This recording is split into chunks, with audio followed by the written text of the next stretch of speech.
Amigos, muy buenos días, bienvenidos a su programa Café en la Mañana. Arrancamos a esta hora porque estábamos viendo la entrega, la dotación por parte del Estado venezolano a nuestros cuerpos de seguridad que siguen en defensa de la patria, de la soberanía y de nuestra independencia. Ya entramos en materia directamente, nos acompaña el diputado Juan Romero, diputado de la Asamblea Nacional, y vamos a abordar un tema importante, tiene que ver con esta disyuntiva, esta narrativa que ha querido imponer Estados Unidos y el señor Donald Trump con esta infame declaración según la cual el petróleo de los venezolanos es de los Estados Unidos. Que es el territorio venezolano. Y además las tierras, y las tierras raras. ¿Cómo está, diputado? Vamos a... Muy bien, excelente. Gracias por la invitación. Bueno, lo primero tiene que ver con una perspectiva que no es nueva en el caso de los norteamericanos y particularmente de Trump, que tiene que ver con la tergiversación histórica. Esto implica, primero, ignorar el decreto de Bolívar del primer tercio del siglo XIX, donde señala, en base además a una orden del Consejo de Indias, que todo lo que estaba en el subsuelo pertenece al Estado. Pero en segundo término, es además borrar un recorrido histórico que comienza desde el último tercio del siglo XIX con Petrólea del Táchira, ¿no? Fíjate, y esto tiene que ver además con una interpretación que hace. Hay que recordar que en 1869 comienza en Pensilvania el proceso de explotación del petróleo. Eso es cierto, eso sí es una verdad histórica. Pero lo que no es cierto es que todo el desarrollo histórico de la explotación del petróleo en Venezuela tenga una dependencia directa con la incidencia norteamericana. Porque Petróleo del Táchira se crea en 1878, es decir, prácticamente 10 años después. E inmediatamente los socios de Petróleo del Táchira, con Manuel Antonio Pulido en la hacienda de la Alquitrana, envía a Estados Unidos a uno de los socios, a Pedro Rincones. Pero, ¿a qué va Pedro Rincones a Pensilvania? A aprender. Y Pedro trae esa experiencia, es lo que hoy hablaríamos de ingeniería de reverso, ¿no? Pedro trae toda esa experiencia y empieza la explotación en Petrólea del Táchira. Una explotación que llegó en un momento determinado a generar 60 barriles, tanto de gasoil, querosén, como de gasolina, destinado al comercio interno. Esa concesión estuvo vigente hasta el año 1934. Entonces, lo primero es que el proceso de explotación en Venezuela se aplica a través de una ingeniería de reverso, adaptándose a la realidad nuestra. Lo primero. Lo segundo, pero es que además, cuando él señala, Trump y sus letteres, que nosotros le debemos todo, ignora, por ejemplo, a un personaje de la historia durante el gobierno de Gómez, que fue Gumersindo Torres. Gumersindo Torres en 1920 propone una ley para el tema del hidrocarburo. Y es uno de los primeros, antes de la ley de 1943 de Medina Angarita, que por cierto en la Asamblea estamos proponiendo llevarlo a la Asamblea, al Panteón Nacional, propone las regalías.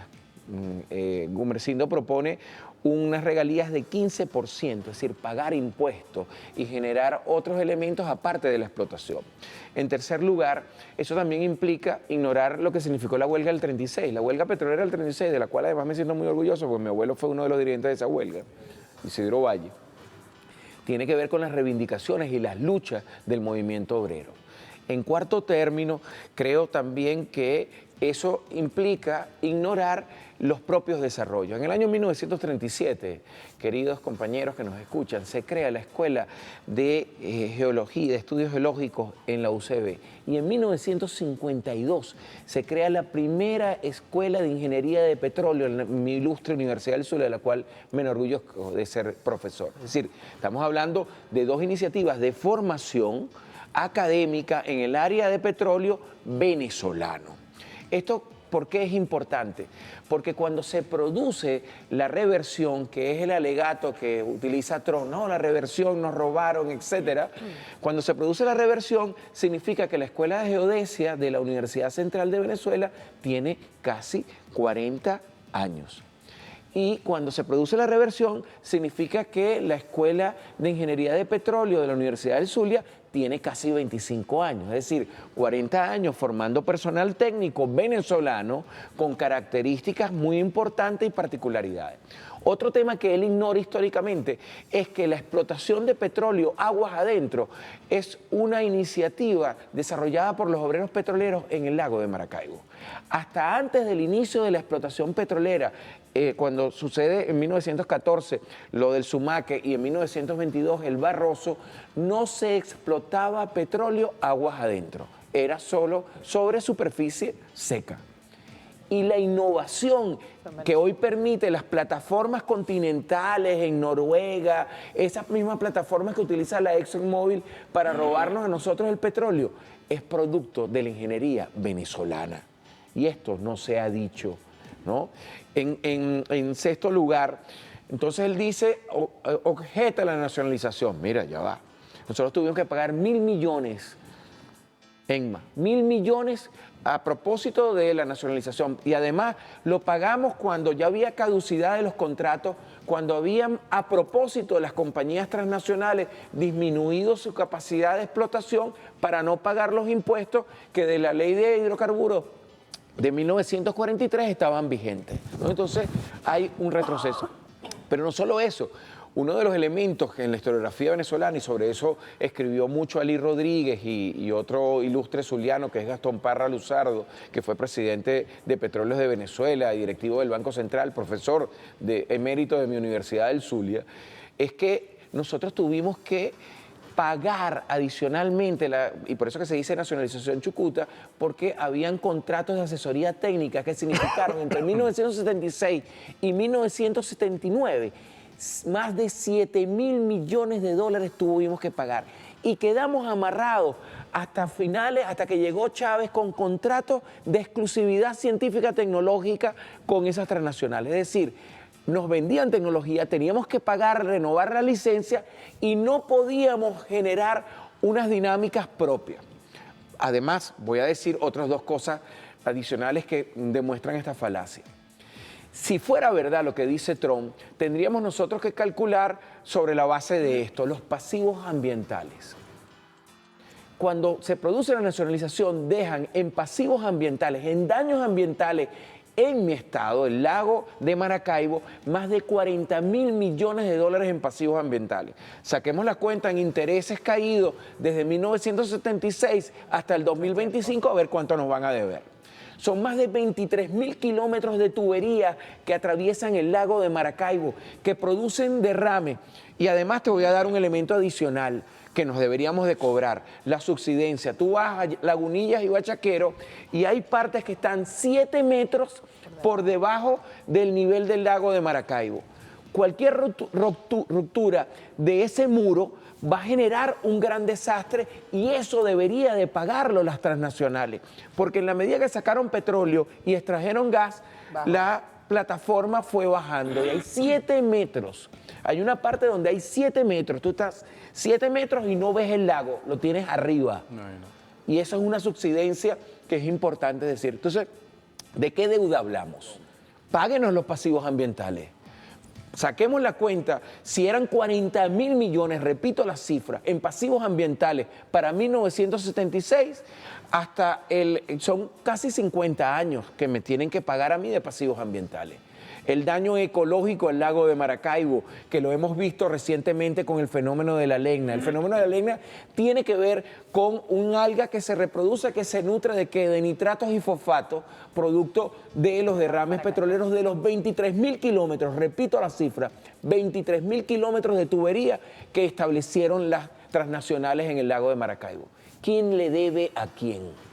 ¿Cómo se paga el daño ecológico? ¿Cómo se paga el daño que nos han generado? Y además, estoy dejando por fuera el hecho de las concesiones que se le otorgaron con Gómez, que entre 1910, que comenzó la primera ley de minas en ese sentido, hasta el año 1943, es decir, 33 años de extraer petróleo, 4 o 5 millones diarios, pagando menos de 0,25 centavos por barril al Estado venezolano, sin pagar impuestos, exonerándose de todo, trayendo activos, generando un daño ecológico terrible y que no pagaron. Ah, bueno, entonces es otra suma que tendremos que hacer. Porque en un momento determinado, entre 1910 y 1943, llegaron a extraer ENMA 5 millones de barriles de petróleo, de los cuales no pagaban nada. Hablamos de daño patrimonial, hablamos de daño también al medio ambiente o al ambiente. Le pregunto, ¿dónde quedaban también en ese momento los trabajadores y trabajadoras venezolanas que también fueron explotados por esas asesinados, transnacionales? vejados? ¿Ah? Claro. Nosotros éramos de tercera, ellos eran los jefes. Uno ve la historia y uno se pone a revisar y uno ve que habían esas grandes consorcios de las transnacionales petroleras y había unas casas hermosísimas destinadas, los campos petroleros, y las grandes casas eran para los que venían del extranjero. Pero y fíjate, ¿no? Todo el tema cultural que hay. Yo te voy a contar esta anécdota. ¿Sabes que yo lo que soy profesor, yo soy historiador y politólogo, tengo 32 años en la Universidad del Zulia. Y hace muchos años, en el archivo histórico del estado Zulia, hay una sección de compañías petroleras. Escuchen esto que es interesantísimo. Y hay dos comunicaciones que yo recuerdo que conseguí en ese archivo.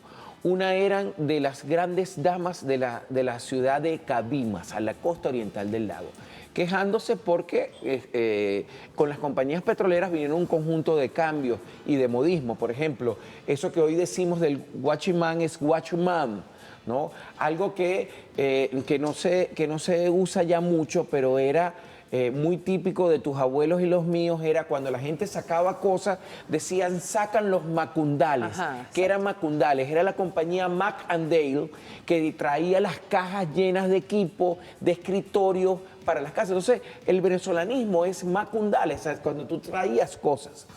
Pero a las dos comunicaciones que voy, es una comunicación, las dos son de actores sociales y civiles de lo que era Cabimas, de lo que es hoy el municipio de Cabimas. Uno de las damas de la ciudad, porque con las compañías petroleras llegaron también las casas de las trabajadoras sexuales. Entonces, las damas de la ciudad se quejaban con Gómez y con el presidente del estado, Vicencio Pérez Soto, porque eso generaba una perturbación en la dinámica de las relaciones íntimas en las casas. Y la segunda, algo aún más interesante, es una carta que le dirigen comerciantes y la iglesia, porque en la plaza central de Cabimas, eso está al borde del lago, habían establecido una cabria, o sea, un pozo petrolero, violentando todo y alterando. Son cosas que están ahí, no son daños. ¿Dónde queda, por ejemplo, Emma, que les puedo decir esto otro? Los asesinatos, las compañías petroleras cuando intentaron, no en la costa oriental del lago, sino en la costa occidental del lago de Maracaibo, en la zona de Machique y Perijá, pasaban con aviones con carne envenenada para que los llamados motilones bravos le lanzaban la carne envenenada para que los motilones bravos o los varíos, los yucpa, como realmente se les denomina, fueran asesinados. ¿Dónde queda la cantidad de víctimas? ¿Dónde quedan las víctimas que intentando pasar a los campos petroleros a comprar en el comisariato no se los dejaban? La huelga petrolera que yo les hablaba del 1936 fue un elemento que logró reivindicaciones. Agua, no había agua en los campos petroleros, no había médicos. No había médicos en los campos petroleros para 1936. El sueldo era miserable, las condiciones de vida. Ahí está el testimonio del papá de Jesús Faría en un documento muy importante. Ahí está el propio testimonio de Ali Rodríguez, antes que se me olvide, que señala una realidad de explotación. ¿Dónde está el costo? Vamos a ponernos a sacar números, con mucho gusto. Ahí estamos todos los investigadores del Centro Nacional de Historia dispuestos a sentarnos para que saquemos números. ¿Quién le debe a quién? Si Trump quiere hablar de deuda, veamos a ver ¿Quién le debe a quién en este momento. Entonces, vamos a mantener las cosas como se deben, ¿no? Hay 10 elementos, yo les repito, de verdad histórica. Yo acabo de terminar un trabajo a propósito de esto, porque es una revisión que tenemos que hacer. Sí. Y esto lleva a una advertencia que yo hago. Nosotros, a pesar de ser un pueblo que vive del petróleo, seguimos siendo profundamente desconocedores de este tema petrolero. Creo que hay la necesidad, así como hicimos la misión Robinson para alfabetizar, creo que hay que alfabetizar en términos de la historia del petróleo. No tenemos un museo del petróleo. Hay que hacer un museo del petróleo, porque es parte de nuestra historia, de nuestra carga histórica trascendente. Diputado, se nos acaba el tiempo. Muy yo hablo más que un perdido cuando aparece. No, pero buenísimo, buenísimo, porque un tema es historia, es historia. Y además que da cuenta y responde de la situación que está ocurriendo. Y como decía el comandante Chávez, se hace necesario conocer la historia para poder entender el presente que estamos viviendo. Muchísimas gracias, diputado. Tenemos que volverle a invitar para que nos desgrane a detalle toda esa información. Gracias. Bueno, nos vamos, Venezuela, cuídense mucho, nos vemos y nos escuchamos el próximo lunes por aquí, por Café en la Mañana. ¿Sí? Aquí estamos en Retumba Caracas, ha comenzado el día de hoy en una Caracas que se está moviendo, que tiene paz y que tiene tranquilidad. Jefe de gobierno Nahum Fernández, cuéntame acerca de cómo ves, en tu palabra decía, la paz que vive Venezuela. Bueno, estamos hoy viendo imágenes muy claras de lo que opina nuestro pueblo de diciembre y precisamente de la cultura venezolana. Hay un apoyo impresionante a nuestros músicos, cantantes, artistas venezolanos y por supuesto, bueno, hay un pueblo en la calle disfrutando, pese a cualquier condición psicológica, depresión, de guerra psicológica, hay una expresión natural de nuestra gente de alegría, de disfrutar. La gente está disfrutando diciembre. ¿Por qué? Bueno, porque así somos los venezolanos. Mira, cuéntame la agenda cultural para Caracas. Aquí hasta el 21, en la Plaza Diego Ibarra, continúa. Correcto, luego nos vamos a La Vega y luego vamos a Santa Rosalía. Después tenemos un concierto en el Valle y ahora mismo estamos montando uno en Petare, que seguramente lo vamos a ir anunciando a medida que vaya resolviéndose algunos asuntos para poder montarlo allá en el Valle, que en Petare. Quiere decir que Retumba Caracas también va a llegar allá a Petare. ¿Cómo será el cierre del año? En revolución, paz, tranquilidad. ¿Qué mensaje tú le envías al pueblo venezolano? Mira, yo creo que nosotros los venezolanos estamos hechos para asumir cualquier compromiso. El ejemplo más claro es el presidente Nicolás Maduro.